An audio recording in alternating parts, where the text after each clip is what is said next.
5 Live Formula One. What a race that was. Oscar Piastri, take a bow. Ben Edwards, sometimes it's a privilege, isn't it, to be in this commentary box, and that was one of those races where it was amazing. Yeah, I feel very lucky to have been part of it today. My throat's going a little bit already because I was getting so excited about it. But yeah, I mean, Oscar Piastri's performance today, it astonished me actually, because when I was commentating, I thought he's going to make a mistake, or Leclerc's going to find a way past, but he ran perfectly. The move he made on Leclerc to take the lead was astonishing, and we'll get into that in a minute. But the way he then held on lap after lap after lap, and the gap was consistently just under a second, coming down to less than half a second between them at times. I'm so impressed the youngster, who's only in his second season of Formula One, could take a victory like that. So it finished Piastri, Leclerc, Russell, and I have to say, McLaren former mechanic Mark Priestley is also alongside us in the box, and I have to start. Yes, it was a fine win from Piastri. We'll delve into that in a moment, but McLaren lead the Constructors' Championship for the first time since 2014, the Australian Grand Prix. Wow. Yeah, and even that's a slightly misleading statistic, isn't it? That was the first race of a season in which actually they really weren't that competitive. So you've really got to go back to my time in the sport. You know, when I was at the team, and I left in 2009. So that's when we were battling for championships back then. So it's been a long time coming, this, you know, which makes it all the more special when you finally get there. There's been a lot of work going on in the background, building things and rebuilding things, putting people in place, restructuring the whole thing, and to see them have the kind of success they've had today and in recent races is just brilliant. The fact they're top of the table right now in the Constructors' Championship is just a measure of how good their car is. Yeah, they lead by 20 points ahead of Red Bull. Red Bull have actually led the Constructors for 55 races. They have to go all the way back to Spain 2022 since they last weren't in control of the Constructors. And, I mean, that says something. It does, but part of that, of course, was Sergio Perez was potentially on target for winning that race today. A couple of things went against, and then he didn't even score any points because of a crash with Carlos Sainz right at the end of the race. So that was a big hit for Red Bull, because actually, to be fair to Sergio Perez, he had a fantastic weekend. He qualified well, he out-qualified his teammate Max Verstappen. He was racing hard with Charles Leclerc, trying to fight for second place, and then the incident with Carlos Sainz, who managed to nip past him. That was such a shame, Mark, wasn't it? Because Perez has had a bit of a difficult season, but I've seen him in great form in Baku before, and he was there again. He's really happy around that circuit, isn't he? And you're right, you know, Red Bull's hopes really all pinned on Sergio Perez today, which we haven't been able to say that for a long, long time. Verstappen was never comfortable all weekend long, and in the race it was pretty much the same. Whereas Perez, Red Bull think Perez could have won that race had it not been for a couple of incidents early on, and then of course the crash. They were at a genuine fight here, but it was of course McLaren that came out on top, because they got not just Oscar's race right, but with Lando as well coming through the field, they kind of nailed everything today from what was a difficult starting position. Yeah, they really worked well as a team. So Ben, how did this race unfold? Sum it up for us, for anyone who wasn't able to watch. They missed a treat, obviously. They did miss a treat, and it was very enjoyable. So Charles Leclerc started from pole position. Oscar Piastri was second on the grid, and Carlos Sainz was third. They went into the first corner, and Leclerc did a great job. He held on to the lead in the early stages. Carlos actually lost out a little bit. Sergio Perez was able to get past him. But really the battle throughout the race for the win was between Charles Leclerc and Oscar Piastri. And there was at one point, as we were getting towards the pit stops, and in fact after that first pit stop for Charles Leclerc, he looked to be in really good shape. But with a little bit of help as well from Lando Norris, who slowed down Sergio Perez, who was likely to go ahead of Oscar Piastri when he came out of his pit stop. That helped Oscar to stay in second place, to then put the pressure on Charles Leclerc, make an amazing move on him, get in front, and then we were just stuck with it, unbelievably, wondering if he was going to stay in front. He did. For a guy in his second year racing in F1, it was a heck of a performance. Let's hear how he reflects on it. Very happy with this afternoon. I think that definitely goes down as one of my best races of my career, I think. After the first stint, you know, I thought we were going to be second at absolute best, and after the pit stop, I saw that we'd managed to gain a fair bit of time somehow, and the first lap or two of the first stint, I kind of had half the opportunity, but didn't quite get close enough. So I knew that when I was in DRS on that one lap, I knew I had to try everything to make it stick, because if I didn't, then I definitely wasn't going to win the race. So I knew I had to go for it. Once I pulled it off, I was like, okay, I'll try and get a bit of a gap with clean air, but I just couldn't break DRS, and to hang on for so long, with very, very few mistakes, I think definitely one of my best drives. You've been very open in your second season about coming to terms with your struggles from a technical point of view. Do you feel like you cracked something today in the way that you were just able to hold Charles at arm's length for so long? Not really today. I think probably a few races ago. Through the European part of the season, I think I started to finally crack the races a little bit more. I think at the start of the year we made some good progress from last year, but I think I found another step through Europe, and I don't necessarily think we're the fastest car on track today. I think you look at Charles' first stint, he was driving away pretty comfortably, and then I don't think I was the quickest car on track in the second stint either, but we had just enough in the right places to keep him behind. So still some things to work on, but I think today, the lack of pace was just because I had to push flat out to get into the lead. And obviously when you do that, your tyres are pretty fried, and then trying to keep up the pace to stay ahead is never great for the tyres. So I'll definitely take that.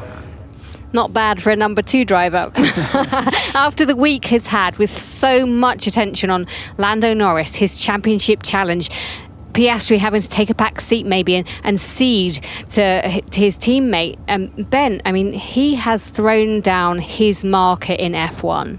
He really has. It's very, very impressive indeed. 23-year-old from Melbourne. It's only his 39th Grand Prix, and yet to take a victory like that. And the other win he had earlier on this year in Hungary, that was with a bit of help from his teammate. And yes, he had a little bit of help from his teammate today, but really it was completely his performance that he did it. The move he made on Charles Leclerc, and then the ability to stay in front of him, Mark.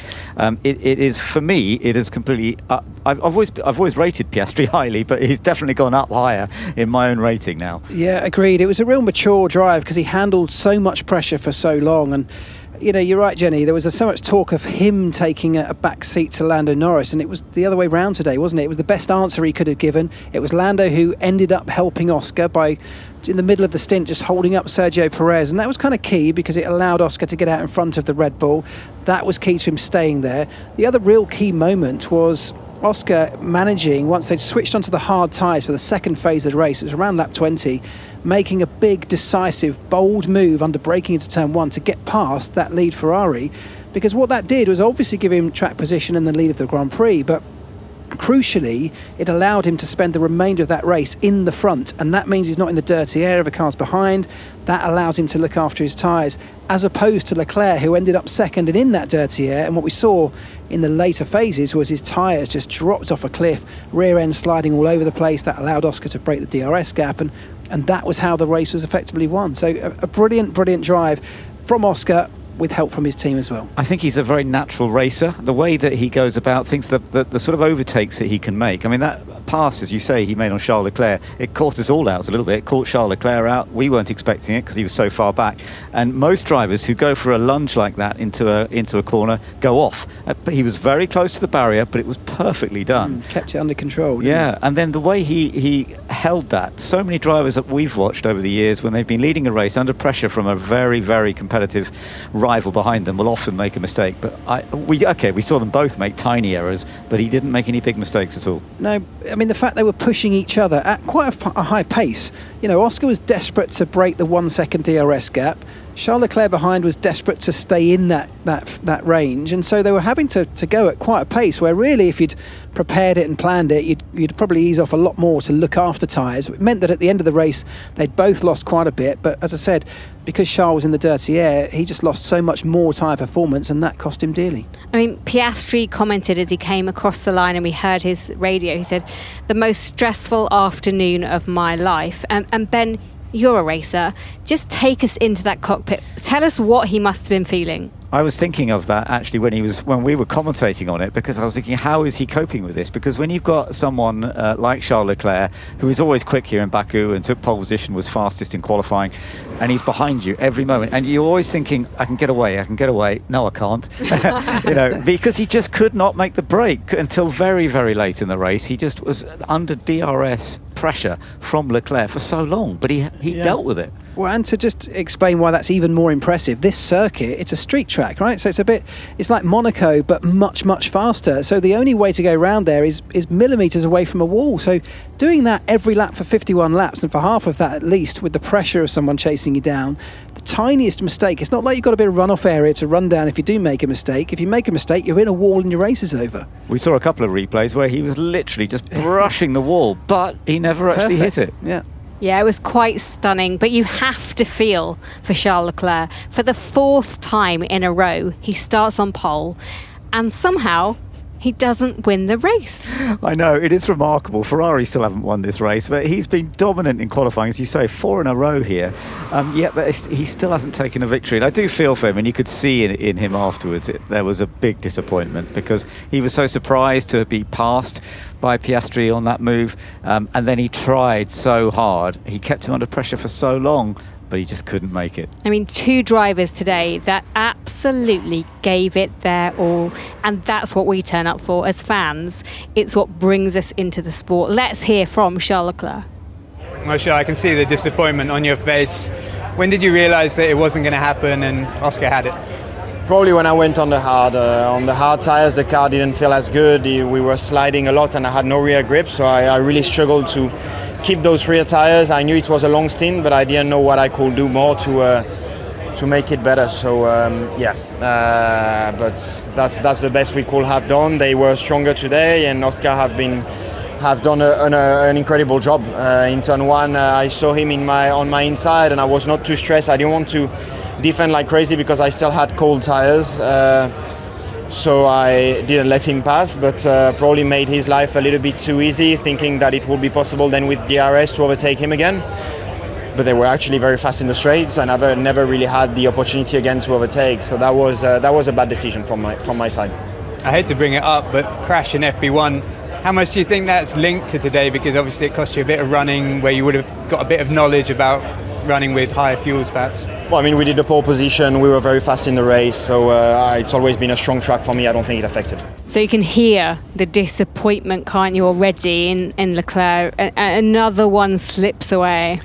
I can't help think that crash that he had on the Friday in FP1, it was just mentioned in that interview there, I can't help but think that did affect them, because the result of him putting it in the wall in FP1, they had another problem in FP2, massively limited running. He was very confident in the 1 lap pace, but they never ever at any stage in practice got to run the car on high fuel on the hard tyres.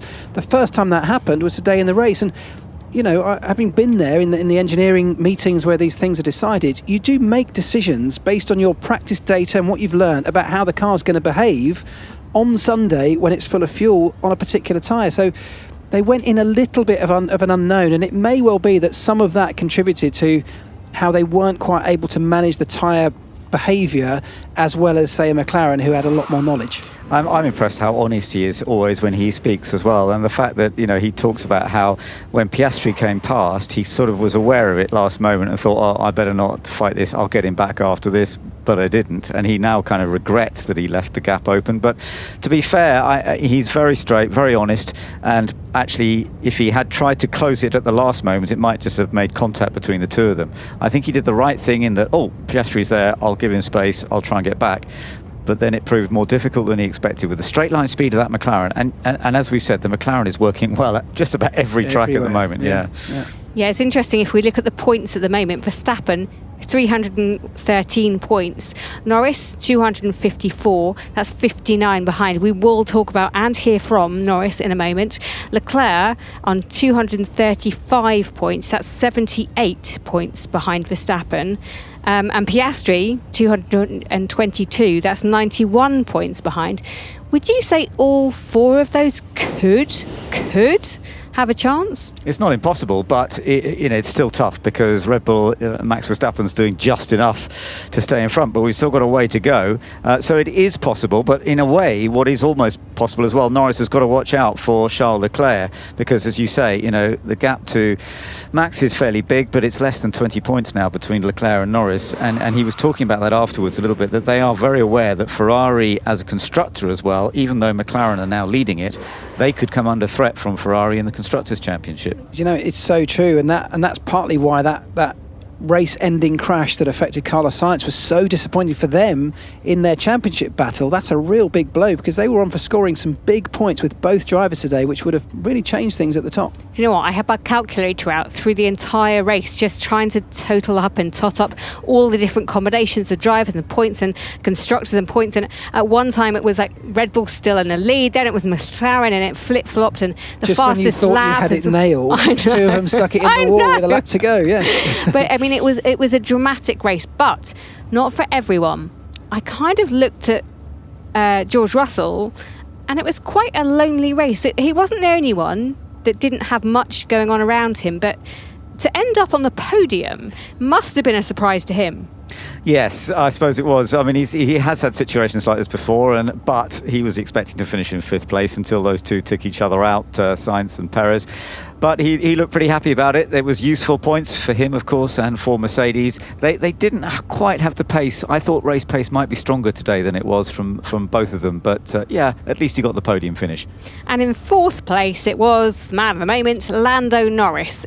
He's not the man of the moment today. His teammate is Oscar Piastri, but important points for Norris when he started so far down the grid, had that nightmare qualifying and was out in Q1, and actually a resurrection for him, finishing in 4th place. Quite amazing.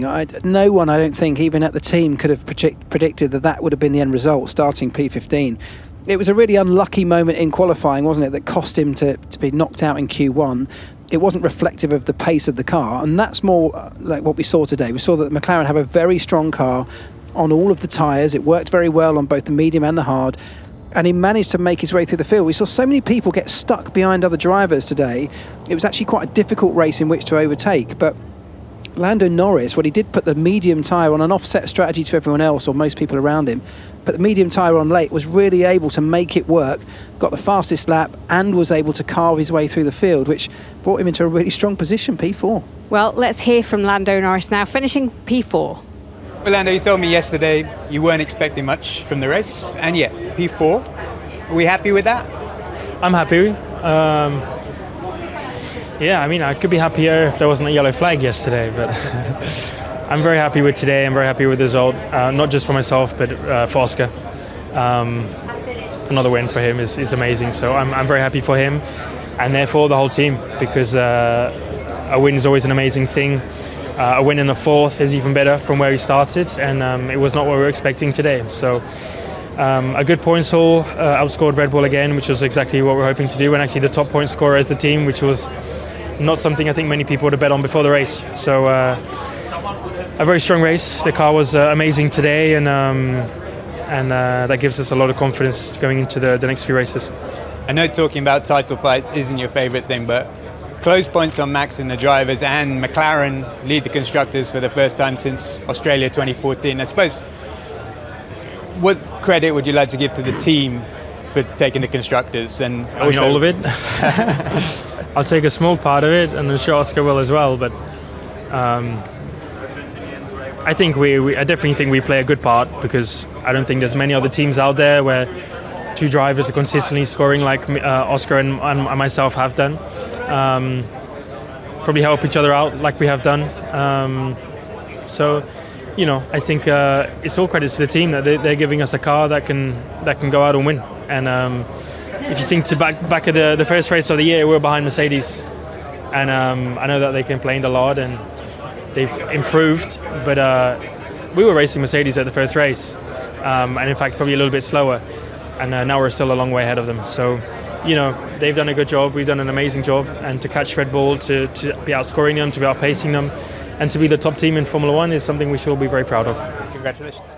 a great drive from Norris, and he managed to get fastest lap today, which is another point, Ben.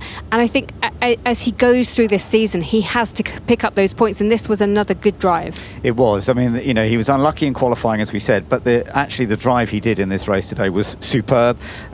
He couldn't fight for the win because he was starting from so far back. But to do what he did and have the patience and the tyre control that he has, I think is very, very impressive. We have seen this before from Lando Norris, and we're going to see it again. And with the McLaren car being in such good form, I do think that he can still achieve a great deal in the remaining part of this season.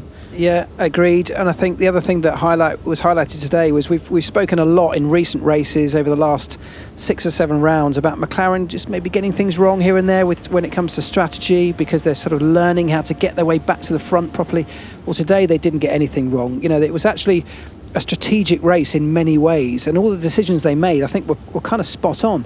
Even from starting Lando on an offset tyre strategy, so he started the race on a hard tyre, went very deep when others started on the medium, but also making that decision to get Lando to hold up the likes of Sergio Perez and even Max Verstappen later on. All of these things played into the bigger picture of enabling them to get this overall great team result. So there's no criticism of McLaren today. They kind of nailed everything, and that's a really strong sign moving forward. Absolutely. To start 15th and to finish in 4th place.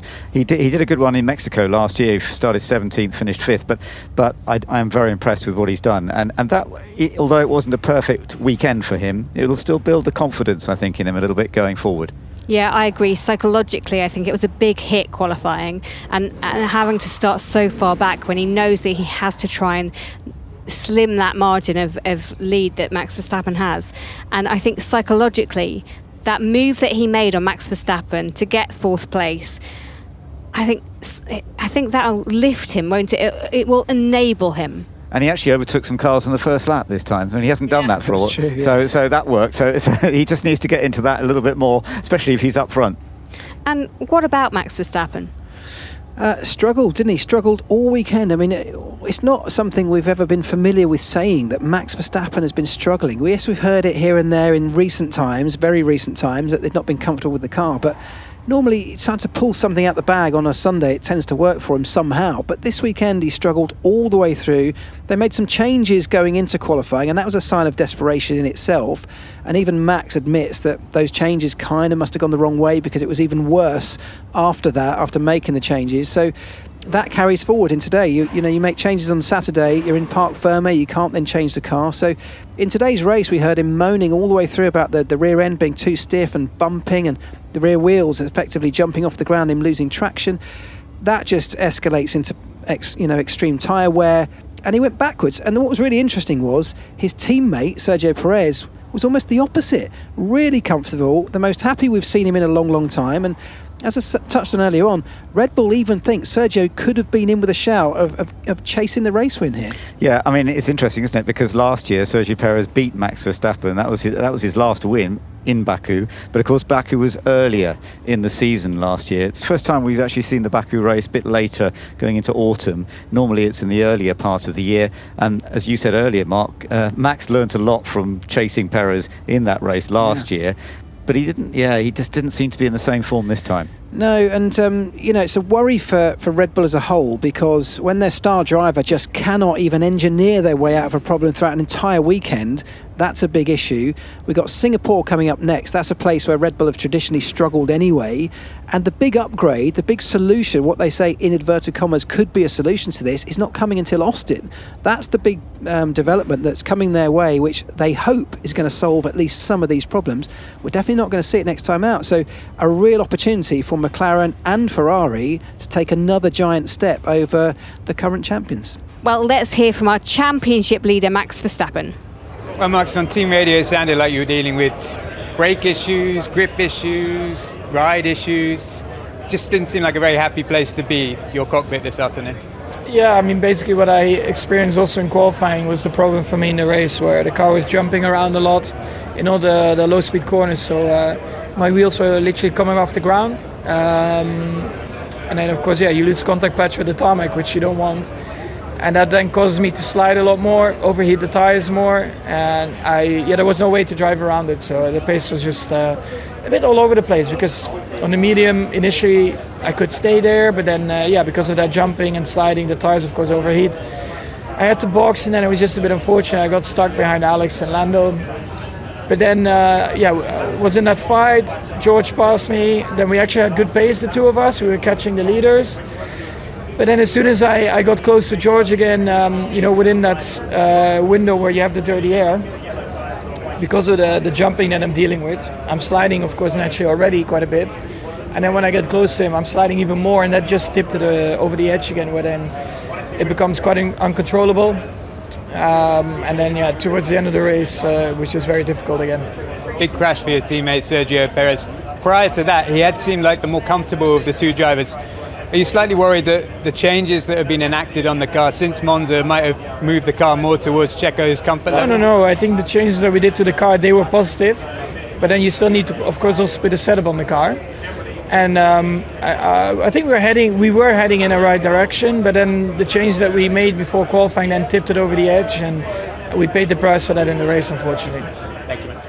I'm fascinated by this season. It is turning into a real development war, and you have to keep up with the pack. And McLaren at the moment are leading that pack, and Red Bull, who were so strong at the beginning of the season, you would have thought, hands down, well, Verstappen could win every race. Yeah, exactly. So strong. I mean, the sort of margins you rarely ever see anyone recover from, as in the chasing pack. But it has been that, and it is, like you rightly say, it's partly because we're in a real intense development war. Part of the reason for that is that the regulations remain stable into 2025. But what also happens in 25 is in the background, all of these teams need to start looking at 26, where everything changes. Regulation change for the chassis and the power unit as well. So a lot of work and time and resource in 25 has got to be put into the 26 car. Consequently, everyone's now desperate to try and maximise the current cars, which will effectively carry over into next year. And so we're seeing parts and components coming left, right and centre. McLaren have been very successful in doing that. Not only have they brought a lot of upgrades, almost every one of them has worked, but we've also seen some others. Ferrari and even Red Bull have brought a few upgrades that haven't worked, and that can cost you dearly because you get a little bit lost in the process. You have to sort of engineer and develop your way around that problem, and that kind of spiral can cost you not just in the race where you bring the upgrade, but for the for the next 3 or 4 when you're trying to figure out what's gone wrong. Mark, I wonder is this part of the current rules of Formula One, that if you win the championship the year before, you get less opportunity to use some of the information, doing the aero tests and all that sort of stuff. So Red Bull don't get as much time to be able to spend on things like that because of winning last year. Do you think that has had an effect? Yeah, that's totally true. So you're limited in your amount of wind tunnel time and the amount of CFD or computational fluid dynamics research you're able to do. Those are the key tools that everyone uses for aerodynamic upgrades. But that was of course why these rules were introduced. It was so that if someone is dominating, as Red Bull have done over the last few years, you take a sort of development penalty for that. So you're absolutely right, that will be having an effect, unquestionably. I don't think it's as dramatic as what we've actually seen on track, but it's certainly going to be contributing. And when you're now behind as a Red Bull with a limited amount of resource to spend on that particular area, of course it makes it harder. It seems amazing to me, Jenny, that there's now 7 races since Max Verstappen won a race. And yes, in the early part of the year, he was dominating Bahrain, Saudi. He had a non-finish in Australia, but he won in Japan, he won in China, he won in he was actually second in Miami because that was when Lando took that amazing victory, but then he won in Imola, and then he went on to win in Spain, but Spain was the last time he won a race, and it does seem remarkable that he's been out of winning for quite a while now. Yeah, the dip in form, and everyone ruminates about the fact that Adrian Newey's left the team seemed to be in a bit of disarray. I mean, if you go back to Jos Verstappen saying he thought the team would implode at some point, there's been a lot of that. And if you also think back to Red Bull having lost an extra 7% because they broke the cost cap rules when it comes to CFD and wind tunnel time. So they're heavily penalised this year for their success and going over that limit. Yeah, absolutely. And, all of those things are right and correct. So they should be penalised for those things. That's the current way the regs work. And maybe we're seeing a real positive result from that. But you've just touched on something there. Red Bull have been imploding from the inside out for some time with a car that was so dominant it looked like it was going to walk away with both championships. it wasn't really the car that instigated this problem. It was the whole controversy around Christian Horner with people leaving. I mean, make no mistake, Adrian Newey leaving in recent times is not what's impacting the current car today. He hasn't really worked on that car since about April, he said. But the fact that the team's being destabilised from the inside out will definitely be having an effect all across the board. So who do you think, Red Bull, McLaren, who will win the Constructors' title, Mark? Oh, it's at the moment you say it's got to be McLaren. They're now in the box seat, but they've also got the best car. I have to go for that as well. I must say that I think McLaren, with those two very high quality drivers, yes, Ferrari have two good drivers as well, but McLaren, I think, have the edge. Let's talk about the incident that brought out the virtual safety car. It was between Sergio Perez and Carlos Sainz, Ferrari versus Red Bull. I will come back and get your views on this, but let's hear from the drivers first, starting with Sergio Perez. Yeah, we basically, I felt that exiting turn 2 there was plenty of room between both cars, and within a meter or two we end up making contact. It's very unfortunate, it all happened too quickly. And I think Carlos was trying to follow the toe from Charles as he went to the inside, and that really made things really hard. Very big impact against a concrete wall. Had almost 300 kph, so yeah, not ideal, but I was very strong out there. Today I was coming back on the top 3, probably the fastest one of the top 4, and yeah, I managed to pass Checo into turn 1, and then I was attacking Charles into turn 2. When I exit turn 2, Checo was on my left. We normally do a slight drift towards the left into that long straight, which I did like every other lap, and for some reason that I don't understand, Checo and I collided, which is unfortunate and obviously very disappointing. Well, Carlos Sainz might not want to attribute blame, but we do. Ben Edwards, lead commentator, please, who, in your opinion, was to blame for that accident? It was very interesting hearing from both of them, actually. And yes, ultimately, I think you have to put it slightly to Carlos Sainz, but not by a huge margin, because it is natural to come away from the wall a little bit as you head down that straight. And for most people who are a little bit behind, it's also natural to ease over to the left slightly, knowing what might happen. But I do understand it, because Perez was dead straight. He was absolutely straight, and it was Sainz who did come across. And there was only the lightest touch between them, but that took them both out, and it was just really unfortunate. Yeah, I mean, it's such high speed that it didn't take a lot of contact for it to end in disaster. But I sort of agree. I think it'll probably go down as a racing incident. As we record this, the stewards are still making their mind up. But I think if you were really going to apportion blame, and I'm kind of the opinion that you shouldn't, it was such a sort of racing incident that both probably could have avoided. I sort of think we should leave it at that. But if you really had to, you heard Carlos talking about there drifting over as he's done every other lap, but every other lap he didn't have a car to his left-hand side. So you could say, well, when there's a car there, maybe you shouldn't just drift over as you always have done. But also from Checo's point of view, if there's a car drifting towards you and it's going to make contact, you can see it in front of you, maybe you should avoid it. So perhaps they both could have avoided it, but I don't think it was a particular one to lay blame on either side. I tend to agree, yes. I think it's a great shame. I think they'll both be very disappointed. They've both got the talent and the experience to know how to cope with Formula One, so it was an unfortunate thing to happen. I think it's just one of those things, and Sainz, if anybody, he definitely gets a little bit more of the blame, but let's see what happens. Just on that, with Sergio Perez's seat so kind of up for grabs in some certain ways, it's saying Singapore, they'll have an announcement. Do you think this weekend has helped him? Yeah, 100%. I mean, I don't think, if let's say we don't attribute any blame to Sergio in that incident, I don't think he did a huge amount wrong this weekend, and it was the best performance I've seen from Checo as far as I can remember in recent history. Not only because he did a great job and he was really comfortable, and as I said earlier on, there's another world in which he could have actually won that race if a few things had gone slightly differently. But actually, he was so much more dominant than his teammate, the guy that we normally expect to be the one running the show there. So he found a way to unlock the pace in that car, which Max Verstappen simply couldn't do this weekend. It's going to be very interesting, isn't it, going forward, because Singapore is another track that could well suit Sergio Perez, and we're going to Mexico in the not too distant future, of course, his home circuit, and he normally goes well there. So let's see, because he's had a tough season up until now, but maybe he can finish off the season with a lot more style. Is this the turning point then? Let's Is see. it? Yeah. Right, 6th place it was Fernando Alonso. Then the two Williams in 7th and 8th, Alex Albon leading Franco Colapinto. What a result for Williams. I mean, it came out of nothing, obviously, because Perez and Sainz crashed, but spectacular for them. It was brilliant, yeah. I'm really pleased for them. Best result for this season, getting the 7th place, but getting both cars in the points.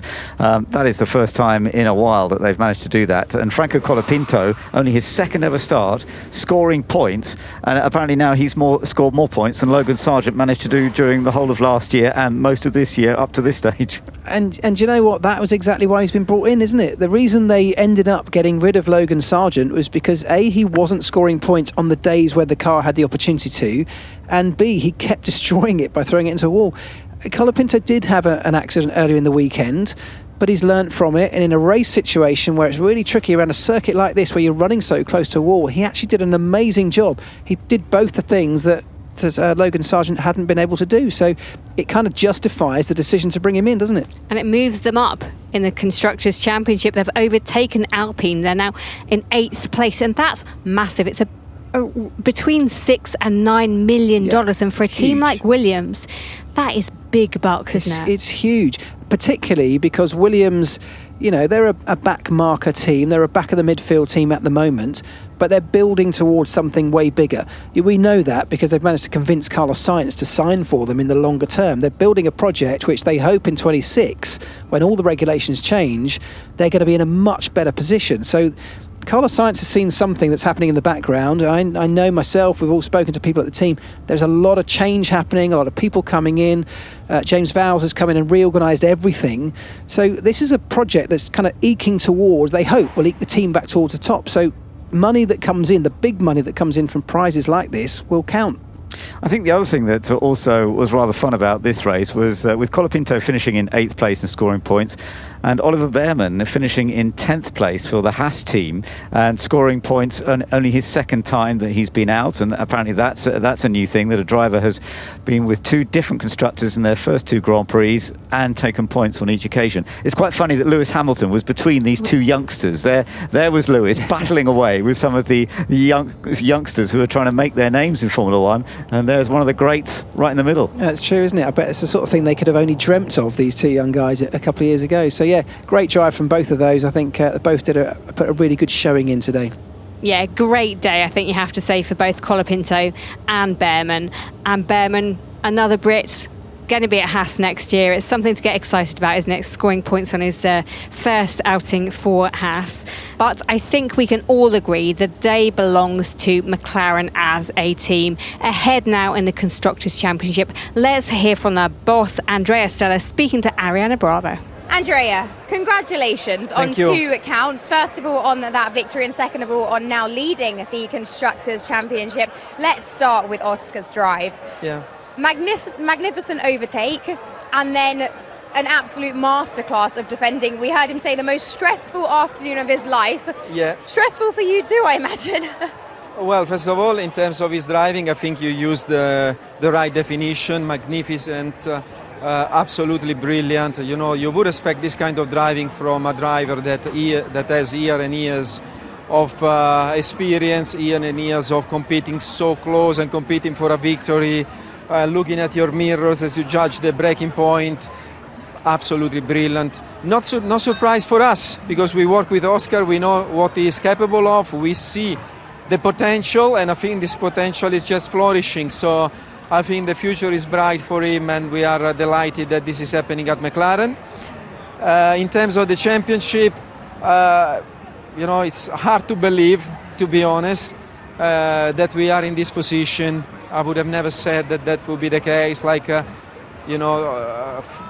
Start of 2023 we were just last, and now we see ourselves at the top of the championship. But the second after I said that, I will just think about the next event. We need to work event by event. Yeah. We don't want to be carried away, feet on the ground. That's what we've been doing so far. That's what we will keep doing. But definitely I won't miss the chance to say a big thank you to the team. And big thank you to our fans that are with us in this journey. We heard Oscar also thanking all of the team on the radio, and we heard him sounding his typical calm, controlled self.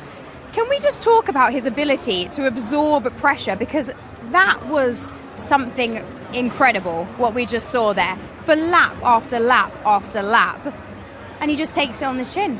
Well, that's, again, I think you are absolutely right. The capability and the capacity to absorb the pressure is pretty unique. I think it's part of his mental strength that we see in the car and we see outside the car.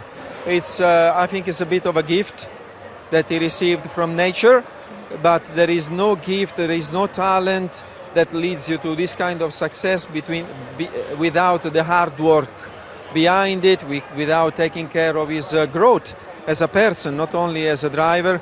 I think, everyone, family, friends, everyone around the team, Oscar should be very proud that he is behaving like this. He's paying off when he is in the car, and it's definitely something that we want to keep developing for the future and potentially absorb as well, because at the pit wall we were more nervous, I'm sure, than him in the car. So we need to get cool as he is in the car at the pit wall as well. I think we all could do with a bit of Oscar's coolness. We all can do. It was a team game though today as well, because we saw Lando holding up Checo on that critical lap and playing for the wider team purpose, which I know you guys have spoken about so much, obviously, yes. But in the opposite way, more coming into with the championship standings. But today has really proven and emphasised what you guys have been saying all along. This is a team effort. Yeah, I'm so happy that we could have the chance to just show that what we talk about is what we do, and the fact that when we talked about that, it was going towards a bias to Lando. We have always said we will judge event by event and we will follow our principles.